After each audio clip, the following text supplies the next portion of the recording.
continuing from the last program, how has the administrative state been able to capture higher education? Well, again, it's about money. It's also about regulation and lobby groups. But there's also more of a coordination, even if silent, with the ideas flowing out of universities. The Baker Brief with law professor John Baker. Your weekly dispatch from the battlefield of ideas. As discussed in a previous program, the administrative state doesn't begin to rise until after the Civil War. Part of the impetus is, of course, the organization of a war machine. But as also discussed in previous programs, it's really embedded in ideas in universities that give rise to the administrative state and the rejection of our Constitution as it's actually written. So when Congress first gets involved in helping to create state universities, it does so following the old model, that is the land model. So in 1862, during the Civil War, you have the Morrill Act, or what's called also the Land Grant College Act, the A&M system, if you will. These were, again, federal lands, and they were sold and the money given to the states for the purpose of creating such universities. Now, we've seen the importance that people understood that universities would have in the United States if we were to develop. And these were particularly aimed at agriculture, mechanics, and the military arts. In other words, they were unlike the private universities that we have been discussing. And there was a second Lands Act in 1890. And here they switched to cash instead of land. I know they had land, they sold it in the first Lands Act, but that land was owned by the federal government and it could do with it what it wanted as per the Constitution. But once you get into cash, not coming from land, now we are getting into spending. And interestingly, in this act, they allowed the southern states either to make the universities non-discriminatory or to create separate universities for Blacks. And that is what largely happened in the South, the historically Black universities of the South. But remember, it wasn't just Southerners, as I've discussed in an earlier program. In the elite universities, notably Harvard, what you had was the notion of scientific racism. Why? Because their beliefs, the progressives, the intellectual progressives, not all progressives, there are no permanent truths.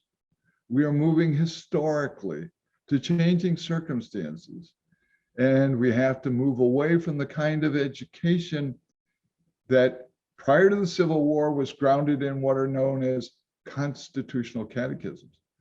Students learned, read, often memorized the text of the Constitution. But that's not what was thought to be needed. So that gets scrapped for what? Social science, in which you can do anything, as we've learned since. So federal money in terms of higher education was not that much involved beyond those two main acts. Yes, there were research projects, important research, because not all corporations or any corporations are capable of doing certain kinds of research, that is long-term research. Some of it was for social science. But the change began in 1965 with the Higher Education Act. Now, even though states kept control, nominally at least, of state universities, appointing directors to run them, having state legislatures fund them, deciding what, if any, tuition would be charged. The important element was that what Congress did was to create a federal student loan program. That student loan program initially was helpful to students when the rates were low. But if you look at the track of federal spending on higher education, there's a coincidence. Every time Congress raises the amount of money that a student can borrow, then universities raise their tuition rates. Now, that is guaranteed inflation.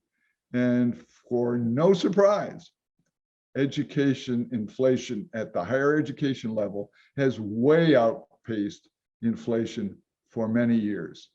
This is a loan program that has ended up tremendously benefiting the bureaucracies of many institutions, but it has also given the federal government a control over what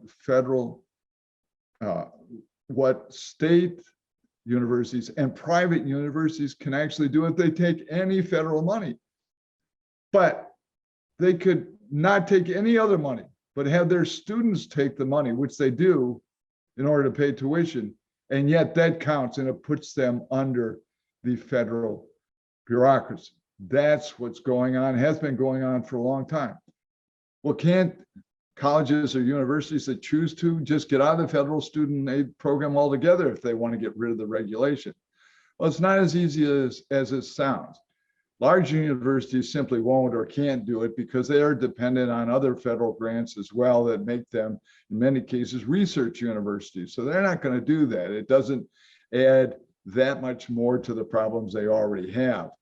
So what about small colleges? Well, a few small colleges have, very few, have gotten rid of the federal student aid program. But then, of course, because of tuitions being driven up by all of the money being pumped into education by the federal government, then they have to somehow keep their tuition down or come up with private loan programs. So that's not very easy to do. And as long as schools could do it without too much regulation, they tried to do it. Well, wait a minute. There's also another aspect, and that's accreditation. And accreditation is critical to how things are done in higher education. But that's going to take a little bit more to discuss, time to discuss. So I hope you'll join me next time. To ensure your continued access to the Baker Brief, please note our additional channels listed below. And remember to like and subscribe using the bell icon.